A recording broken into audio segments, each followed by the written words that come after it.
I know a lot of Oriole fans were disappointed. They were frustrated because they're saying, well, the Orioles should have made a deal. They should have had it done.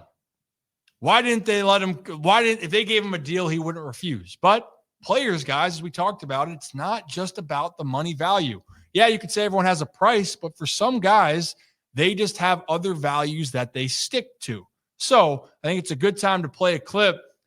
One of the Giants' previous president of operations, Farhan Saidi, talked about this on Foul Territory when the question was, well, why didn't the Giants, who are a bigger market team, why couldn't you sign Bryce Harper, Shohei Ohtani, or Aaron Judge? So let's play that clip for you guys. Out on these guys, because I played in San Francisco. It's a great place. It's a great question. And, when I look back, when you're talking about Harper, Judge, Ohtani, these are like 3 of the 5 best players in baseball. So I guess we took some big swings. Obviously, what happened with Carlos Correa was very unfortunate. But we took big swings, and with each of those guys, I think Bryce had some concerns about the ballpark. That can happen at times when you're trying to sign a position player, not always. Some guys are just East Coast guys and prefer to be there. I look at Aaron Judge. I mean, he had a legacy with the New York Yankees, one of the signature franchises in baseball, and it was kind of hard to pull him away from that. We tried, but ultimately didn't work. And then, you look at Shohei, he was building a house in Southern California. Obviously, the Dodgers have been really successful. So I don't know that there's really a common thread. We took some swings, and they were swings and misses, and I take responsibility for that. I really pushed back hard on this narrative that nobody wants to play in San Francisco. Nobody wants to play for the Giants. It's a great city. It's a great organization. I have been so happy in my time in San Francisco, and I wish the organization the best. And I know they're going to continue to be able to attract players. And, Willy Adames a couple weeks ago is just the last example of that. So right there, the reason why I wanted to bring that up, he just gave different examples of why a player and the top players wouldn't come to San Francisco. And that is a organization that has had a lot of history. Mm-hmm. It is a great ballpark. It is, honestly, I know people are saying about, San Francisco, the city's on the way down. It's a great place to go play. It is a great city, great organization. But the first part, Bryce apparently worried about the actual. I mean, that triples alley in San Francisco for a lefty is no joke. It's a lot of flyouts instead of home runs. So that's one thing you're hearing. Ballpark dimensions is one. Yeah. Number 2, some guys might just want to be where they want to be. East Coast guys. Remember with Trey Turner? Dodgers wanted him back. He's like, you know what? I'm more of an he's an East Coast guy playing for the Phillies. Aaron Judge, you're with the Yankees. You have a chance to be this iconic figure in New York history. Yeah, it made the world of sense for Aaron Judge to stay with the New York Yankees. And then now you're looking at Corbin Burnes. Family. Wanted to stay home or closer to it and took less money to do that. So there's so many different factors that go in to signing a player. And I think that was the discussion I wanted to have with people. And this is the only time that players can actually have a say with what they want to do. Because everything else, they're under control. They're trying to get to free agency, or they're getting traded away and they're going to wherever they're, being assigned to. And again, it looks at the guys right now who are not the big name free agents that are looking just for an opportunity to go play. Well, and based on what we've heard from Scott Boras, the Orioles and Mike Elias have made some pretty aggressive offers and moves that just haven't panned out. So I think as a fan of the organization and 2 other fans that may have kind of trashed the organization a little bit based off of the moves that may or may not have happened, it's not because of lack of trying. It's just sometimes players just don't want to be. They want to be somewhere else, and it doesn't matter what the money is. I mean, the only thing I could say is that unless the Orioles were willing to grossly overpay Corbin Burnes, he was going to the West Coast no matter what. Yeah, the biggest thing for me is I would be upset if it came out that Corbin went 6 years, $210 with the Red Sox, with the Yankees, with a team right here on the East Coast, because then you're sitting there and you're going, okay, well, why weren't the Orioles willing to do that? Reports are out there. He took less money to go to Arizona. That is where he wanted to play. I don't think, like you said, Brad, it would have had to be a ridiculous offer for him, I believe, to stay in Baltimore. And it's nothing to do with he doesn't believe in the team. It's nothing to do with, he hated it here. He hated the players. He hated all that. He wanted to go home. He wanted to go home. That's where reports are coming out that the Blue Jays offered him $250, I think. Yeah. I mean, it's a rumor, but that's some reputable sources are saying that He was offered 250. And the other thing was Toronto. Bob Nightingale reported that the Orioles, it was a franchise record that they were offering for the deal. I mean, the reality is some guys just have a certain amount of money. And I told you guys this from the beginning. I didn't expect him to come back because of what I knew with his situation.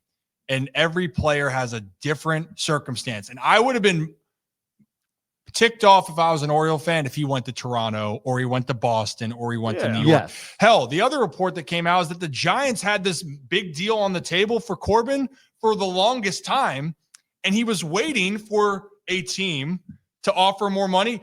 To be honest, it was just for Arizona to give him what he wanted. Yeah. That's the reality of it. They were saying that the Giants were growing impatient. Why were the Giants going impatient? We can play a little hypothetical.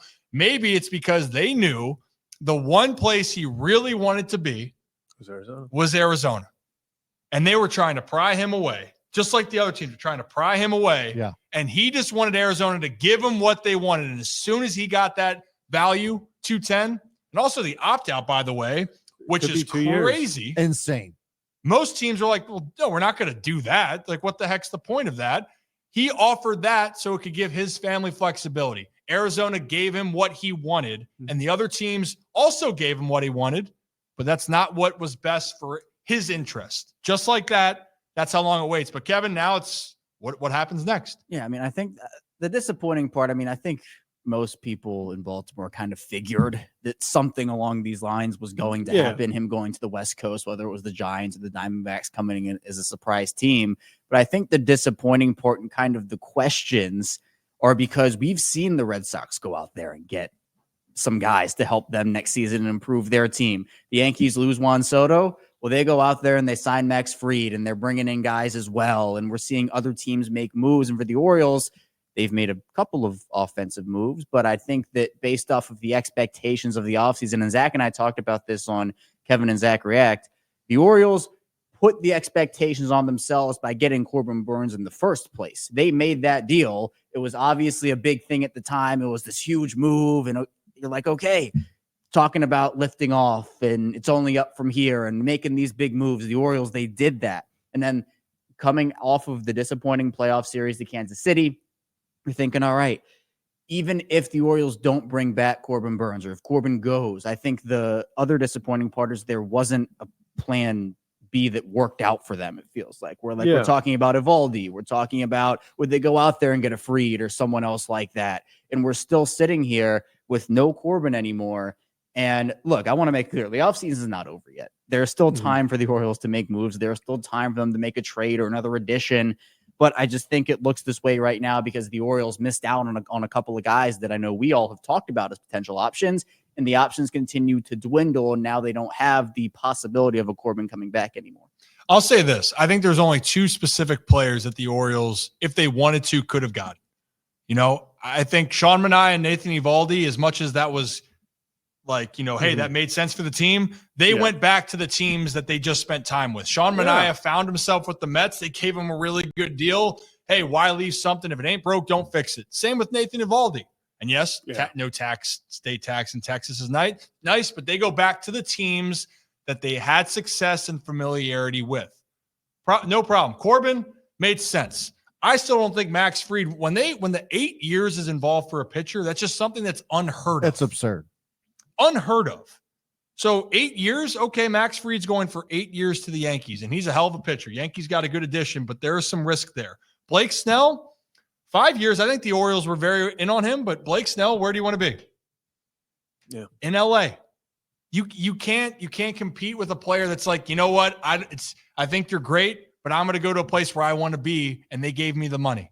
That's that. So I think the two players that they could have had a chance at, Garrett Crochet, if they really wanted him, which they possibly could. And then the other player that Boston got was Walker Buehler. Yeah. I think that those are the two players right then and there where you go, you know what? If we really wanted those guys, we could have gotten them right now. My guess with Walker Buehler, they're sitting there going, well, coming off an injury, was that high of the postseason the pinnacle moment? Are we going to risk that money?